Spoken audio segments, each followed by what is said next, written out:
So guys, जैसा कि हमने पिछले एपिसोड में देखा कि वो बुफान भी वापस से तियानलेन फेरीलैंड में लौट आया, जहां उसे ऐसा लग रहा था कि मानो चाओ फेंग ने सभी तियानलेन के मेंबर को मार डाला, पर ऐसा नहीं था, जिससे वो बुफान खुश हुआ। वहीं जू यांग मा निंग के साथ फेरी टॉम्ब के आखिरी इलाके में पहुंच गया, जहां तियानलेन की एक डिसिबल मौजूद थी। उस पर एक स्पेल लगा हुआ होता है, जिससे वो बाहर निकलने की कोशिश कर रही थी, पर निकल नहीं पा रही होती। जो यांग अपने ओरा से उसे आजाद कर देता है, पर इसे वो पूरी जगह ही नष्ट होने लगती है। वो लड़की ऐसा नहीं चाहती थी और वो इस सडन को रोकने की कोशिश करती है, पर नीचे गिर जाती है। ये देख जू यांग अपनी एक चुटकी में ही इस सारी प्रोसेस को रोक देता है और कहता है कि ये एक काफी सैकड़ों साल पुरानी जगह है। ये देखकर वो लड़की काफी हैरान हुई कि सब कुछ वापस ठीक हो रहा है। वो पूछती है कि आप हो कौन और आप टाइम एंड स्पेस को कैसे कंट्रोल कर सकते हो। मा निंग बताती है कि तियानलेन सेक्टर के सिस्टर जू यांग हैं और इनके लिए टाइम एंड स्पेस को कंट्रोल करना तो सिर्फ एक छोटी सी बात है। तो लड़की पूछती है कि अब आखिर तियानलेन सेक्टर के हालात कैसे हैं और क्या वो आपदा खत्म हो चुकी है और मेडिसिन गार्डन के मेरे ब्रदर एंड सिस्टर कैसे हैं। मा निंग बताती है कि 9 रियल्म में जो आपदाएं आई थी वो सब तो लाखों सालों पहले हुआ था। वो इमोर्टल गर्ल परेशान हुई कि आखिर ऐसा कैसे हो सकता है। वो समझ गई कि वो लाखों सालों से इसी जगह पर फंसी हुई थी। जो यांग पूछता है कि करोड़ों सालों पहले आखिर हुआ क्या था।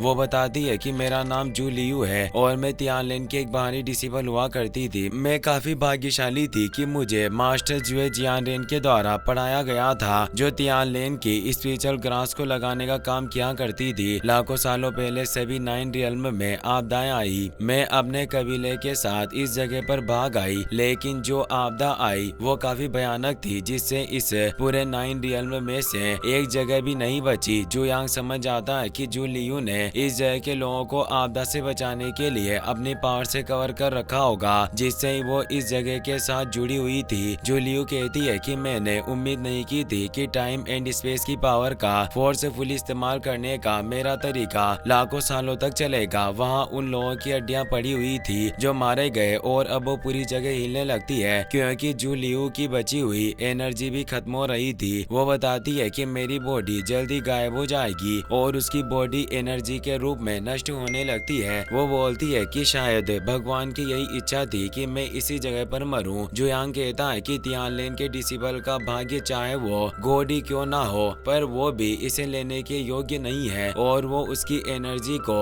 अपने पास इकट्ठा कर लेता है ताकि उसे वापस से पुनर्जीवित कर सके। अब वो वहाँ से निकल गया। उसने एक बीट में जू लिंग की पूरी एनर्जी को इकट्ठा कर लिया होता है। अब वो दोनों वापस अपने ऑक्शन हाउस में आ जाते हैं, पर वहाँ उन्हें कोई नजर नहीं आता। तभी वहाँ मा निंग का भाई जो युवान भागते हुए आता है और बताता है कि 100 सिटी किंग मर चुका है, इसीलिए सभी लोग उसकी 100 सन की विरासत को हासिल करना चाहते हैं। मा निंग बोलती है कि एंसेस्टर मैं जानती हूँ कि 100 सिटी किंग का कौन सा बेटा सबसे अमीर है। जो यांग पूछता है कि क्या उनमें कोई ऐसा है जो खुद को गॉड मानता हो। वो कहती है कि इस दुनिया में कोई गॉड नहीं है, पर व्हाइट गॉड सेक्ट के लोग खुद को भगवान मानते हैं और मैं भी उन्हें कब से लूटना चाहती थी। और अब जू यांग उससे व्हाइट गॉड सेक्ट की लोकेशन डिस्क लेकर वहाँ से निकल जाता है। अब हमें व्हाइट गॉड सेक्ट के एक टेम्पल का सीन दिखाया जाता है, जहाँ पाखंडी व्हाइट गॉड अपने भक्तों को आश्वासन दे रहा होता है कि मैं तुम्हारे सभी दुखों का निवारण कर सकता हूँ, इसीलिए मैं इस दुनिया में आया हूँ और मेरे अंदर सर्वोच्च शक्ति है। और वो सभी को चढ़ावा चढ़ाने के लिए बोलता है और अब उसका एक सर्वेंट सभी लोगों से पैसे लेकर उनकी समस्या पूछने लगते हैं। पर अब जू यांग वहाँ जाता है, जिसके ओरा से ही व्हाइट गॉड नीचे गिर जाता है। जू यांग बोलता है कि तुम खुद को भगवान कहते हो। वो बोलता है कि मैं व्हाइट गॉड हूँ और तुम्हारी हिम्मत कैसे हुई मेरे साथ दुस्साहस करने की। जू यांग उसे नष्ट करके खत्म कर देता है। सभी लोग डर जाते हैं, पर व्हाइट गॉड के अंधभक्त बोलते हैं कि तुमने हमारे गॉड को मारकर अच्छा नहीं किया, तुम्हें स्वर्ग के द्वारा सजा दी जाएगी। तो जू यांग व्हाइट गॉड के एक सर्वेंट को सच बताने को कहता है। वो सर्वेंट जू यांग की पावर से काफी डर गया था, इसीलिए वो बोलता है कि व्हाइट गॉड एक धोखेबाज था और उसी पैसों की लालच में गॉड होने का ढोंग रचता था। जू यांग उसे भी मार डालता है। व्हाइट गॉड के अंधभक्तों को अभी भी जू यांग की बातों पर विश्वास नहीं हो रहा था और वो अभी भी व्हाइट गॉड की पूजा करने लगते हैं। जू यांग ऐसे अंधविश्वास को बर्दाश्त नहीं कर सकता, इसीलिए उन्हें राख में बदल देता है और वहाँ से निकल गया।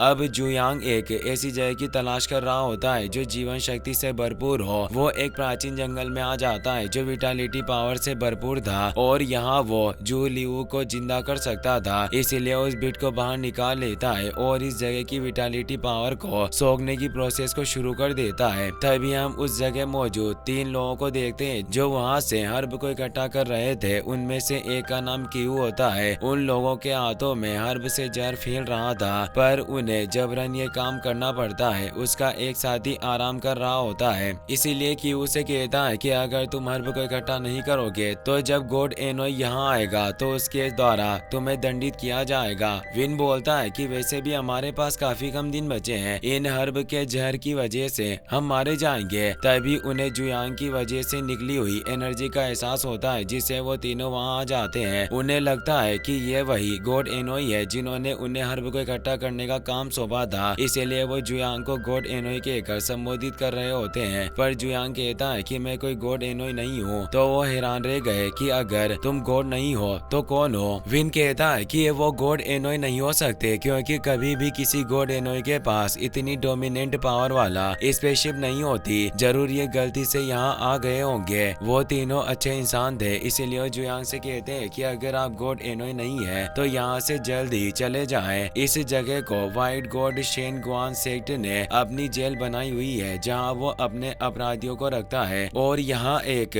सेकंड लेवल का इमोर्टल भी कुछ सालों से ज्यादा जिंदा नहीं रह सकता। तभी तीसरा साथी जीयू बोलता है कि इन्होंने काफी सारी जड़ी बूटियों को उठा लिया है, अगर गॉड एनोई यहाँ आ गया तो वो निश्चित रूप से हमें मार डालेगा। क्यू कहता है कि भले ही हम मर जाए पर हम किसी दूसरे को मरने नहीं दे सकते और वो जुयांग के पास आकर बोलता है कि अगर आप इन हर्ब की वजह से यहाँ आए हो तो मेरी यह हर्ब भी ले लो और यहाँ से निकल जाओ। जुयांग कहता है कि यह तो जेड बोनस ग्रास है जो कल्टीवेशन को स्टेबलाइज करने के काम आती है, पर जो इन हर्ब को इकट्ठा करता है उनके ऊपर एक पॉइजनस सब्सटेंस छूट जाता है और उनका जीवन काफी छोटा हो जाता है। यह सुनकर क्यू हैरान रह गया कि आप इसके बारे में जानते हो, पर इसका कोई फायदा नहीं क्योंकि इस जगह की सभी ग्रास चेन गुआंग सेक्ट की है। जुयांग कहता है कि वाकई ऐसी बात है तो अब मैं इस जगह की सारी ग्रास ले लूंगा और वो इस लैंड की सारी ग्रास को लेकर उस भीड़ में एब्जॉर्ब करने लग जाता है, जिससे काफी तेज उतार चढ़ाव हो रहे थे, जिससे वो गॉड एनोई भी वहां जाता है कि वो और उसके साथी उसे समझाने की कोशिश करते हैं कि यह सिर्फ